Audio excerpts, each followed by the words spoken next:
morning. I'm Rhys Jackson, and welcome to this week's edition of the Mediconomics Broadcasting Show. Last month, consumer spending increased at a slower pace than in previous months, and investment spending has continued its decline. On a better note, the civilian unemployment rate fell, and headline and core inflation are below the FOMC's long-term goal. Energy prices have also fallen following recent highs. Now let's cut to Danielle with the weather. Thanks, Rhys. Now let's start out with some positive projections about unemployment. As you can see from the civilian unemployment rate, which is the blue curve, 2016 started out at around 5% and is ending at around 4.6%. Luckily for the economy, 4.6% is pretty natural, as demonstrated by the red curve, which is the natural rate of unemployment in the long term. I project the rate to continue declining to around 4.45%. Yay for workers, bad if you're keeping up with the all-natural trend. Speaking of workers, behind me now is the total non-farm payroll graph, which demonstrates the total number of paid U.S. workers. I predict that the total number will continue increasing as demonstrated through the steady slope that has occurred in the past years. Now, let's take a look at real GDP, which all you MBS viewers know is consumption plus investment plus government spending plus net exports in real nominal terms. As you all can see, real GDP has increased by approximately 1.5% through 2016. I expect this increase to continue through 2017 and finish growing to around 2%. Now, let's take a look at everyone's favorite price index curves. Core PCE price index excludes food and energy prices. I predict that the core price index will continue increasing past the current level to approximately 248, which is based off the current percent change levels as demonstrated in this graph. However, headline PCE price index is the index for all goods. I expect this index to continue remaining stable around 240 with a possible slight increase as demonstrated in the percent change graph behind me, which didn't change.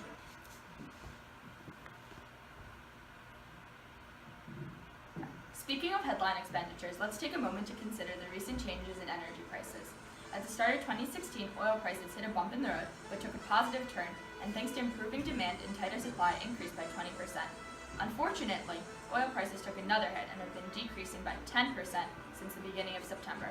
I predict that oil prices will continue to decrease by this 10% rate due to the present extremely volatile global oil environment.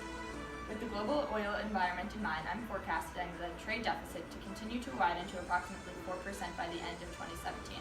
Perhaps our president-elect will have more to say on foreign policy later. Lastly, I'm going to close out this report by taking a look at the effective federal funds rate graph. Remember, the federal funds rate is the interest rate at which banks lend out loans to other banks. A little birdie told me that the FOMC will be issuing a statement later outlining their monetary policy. But until then, my prediction is that the federal funds rate will raise in order to create a tight monetary policy. Now let's go back to Rhys in the studio.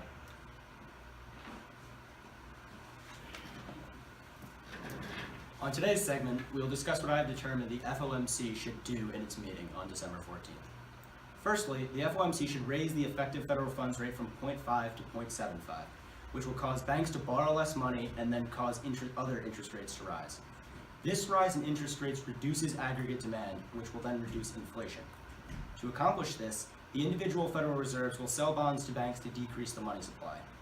This will help to reduce inflation by reducing the amount of money that banks can lend out. While the Fed will most likely maintain its current reserve requirement of 10%, it could slightly increase it to further reduce the amount of money that banks can lend out, which will further delay inflation. However, by doing so, there's a time delay for the policy to take effect, and this method is the most potent and is not often tampered with. All of these actions fall under contractionary policy, which is the key, since we are in an expansionary phase of the business cycle. This is evident in the rise in GDP, the increase in CPI, and the rise in non-farm payroll. But that's just what I think. Now let's see what Donald Trump, the president-elect, thinks.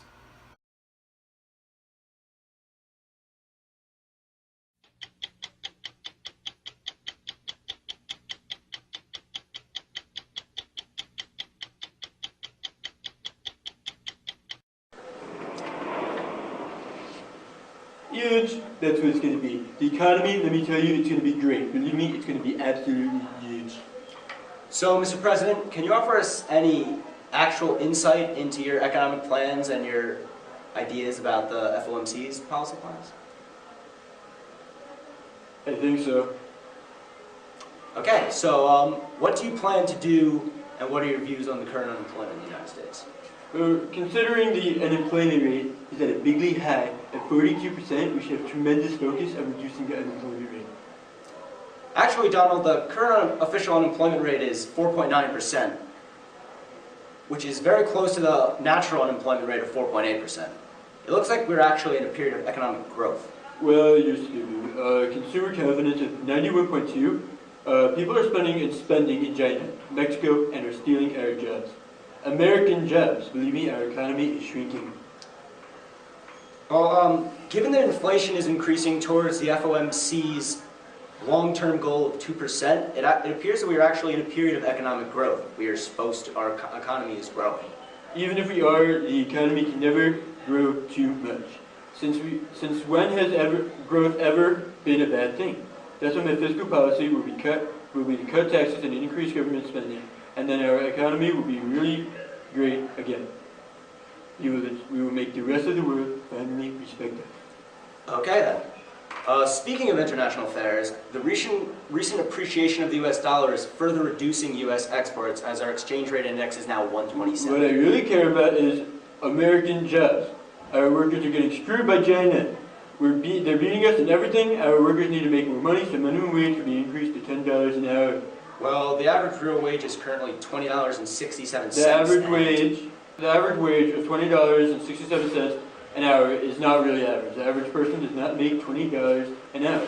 But the gap between the upper middle class and the lower class is just so big. It's tremendous.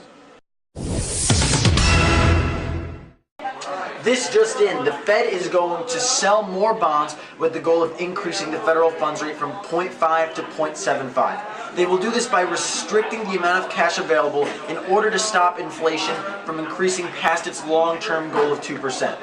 The FOMC has decided to utilize this common practice in order to achieve their goal because they are unsure of how accurate their forecasts are, especially considering President-elect Donald Trump's unclear policies.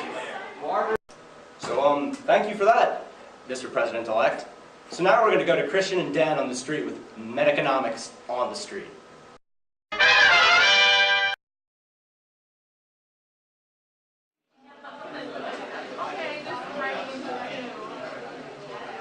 Hey guys, I'm Christian Hill. And I'm Daniel Gersh. And we're out here on the streets to see if some normal people can answer some advanced economic questions. Let's see what they got. Let's see. Anything else that... Hey guys, this is Christian Hill out on the streets. We got our first guest here, Tim Saragnese. One question for you, Tim. What is the federal funds rate? The rate at which the Federal Reserve lends to banks. Wrong, that's wrong. He's a fool. He's wrong. Alright, I'm here, this is Daniel on the street. I'm here with Sasha. Sasha, I'm going to ask you a quick question. Do you recommend an increase, a decrease, or no change in the federal funds rate? I suppose decrease. Wrong. Okay, Adam. What international issue do you think monetary policy should address?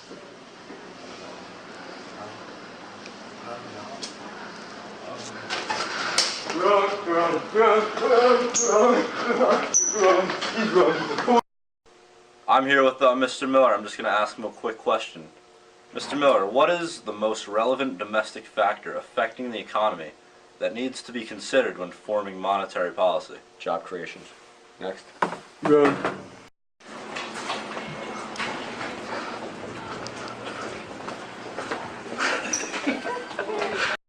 Alright, Ms. Cotter.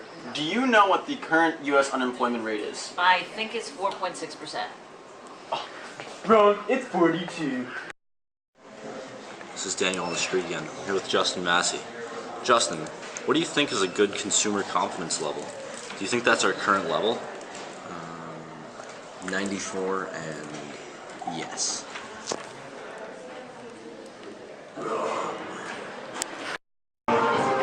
Alright, Adam. What is the current PCE excluding food and energy prices? 97.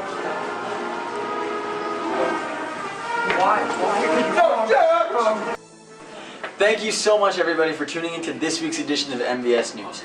From Janet, Danielle, Rhys, Dan Gersh, and President-elect Donald Trump, I am Kristen Hill saying good night, and we will see you next week right here.